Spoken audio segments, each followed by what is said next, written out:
ہاں بڑا مطلب زیر غوری صاحب تو یہاں پاکستان میں بھی کافی جی مطلب لوگ ان کو جانتے ہیں اور بڑی اچھی شاعری کی ہے انہوں نے. مزید آپ اور کچھ اس بارے میں نثر نظم کے موضوع پہ یا کوئی مثال اور دیں تاکہ ہمارے دیکھنے والے میں تو ایک لوگوں نے یہ کہا کہ جناب آہنگ کی ضرورت پہ جو زور دیتے ہیں عروس کی وجہ زور دیتے ہیں تو وہ سمجھتے ہیں شاید آہنگ جو ہے وہ عروس کے اندر پوشیدہ ہے. آہنگ عروس میں نہیں ہوتا, عروس سے پیدا کیا جاتا ہے, لیکن جب میں بول رہا ہوتا ہوں تو میرا اپنا ڈائلیکٹ ہے نا, میں جو لفظوں پہ کہتے ہیں اسٹریس کرتا ہوں, پازز دیتا ہوں, بیان کرتا ہوں, اس سے بھی ایک آہنگ ترتیب پاتا ہے. جی ہے نا, اور خیال کا اور جذبے کا بھی ایک آہنگ ہوتا ہے. بہت خوب. اسی طرح جو ایک ہم نظم جو ہم لکھتے ہیں تو اس کا اپنا ایک داخلی آہنگ ہوتا ہے. بالکل وہ داخلی آہنگ ہوتا ہے جو ہمیں لے آتے ہیں, اس کو ہم کہتے ہیں نا کہ یہ نظم سن کے ایک کیفیت آ گئی یا ایک فضا میں ہمیں لے کے چلے جی گئی, یا ہم کہتے ہیں یہ خاص فضا کی نظم ہے. وہ خاص فضا کی نظم ہوتی ہے, وہ اس کا ایک داخلی آہنگ ہوتا ہے. صحیح ہے نا, اور وہ اس کو شاعری بنا رہا ہوتا ہے. ٹھیک. تو ہمیں اس کو اس کے لحاظ دیکھنا چاہیے. انڈیا یعنی دہلی میں جو پروفیسر حنیف کیفی صاحب ہیں ہے نا, انہوں نے اس پہ ایک بات کہی تھی کہ جناب بات یہ کہ انگریزی جو ہے وہ تو زبانی جو ہے وہ اسٹریسڈ بیسڈ ہے, یعنی تاکیدی اساس ہے اس کی زبان کی, اور کا تو تاکیدی سلیبل ہے اس کے, یعنی اسٹریس سلیبل ہے اس کے. تو دیٹ از وائی جو ہے اس کے اندر خود ایک آہنگ پیدا ہو جاتا ہے اگر اس میں عروج نہ بھی ہو تو. اچھا. لیکن جب وہ یہ بات کہتے ہیں تو میرے نزدیک وہ یہ بھول جاتے ہیں ہے نا کہ ہم اپنی جو اردو زبان جو ہے نا اس کے بھی جو تلفظ کرتے ہیں وہ ہم صوتیے کی بنیاد پر. بالکل ہوتا ہے, بالکل صحیح. جیسے ڈاکٹر سلیم صاحب کی کتاب آئی ہے ارشاد الادیب, ہوں.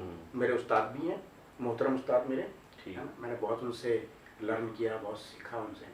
تو ان کی کتاب ہے, تو انہوں نے اس میں جو الفاظ ہیں ہم ان کو صوتیے کے اعتبار سے انہوں نے ترتیب دیا. اچھا, بہترین.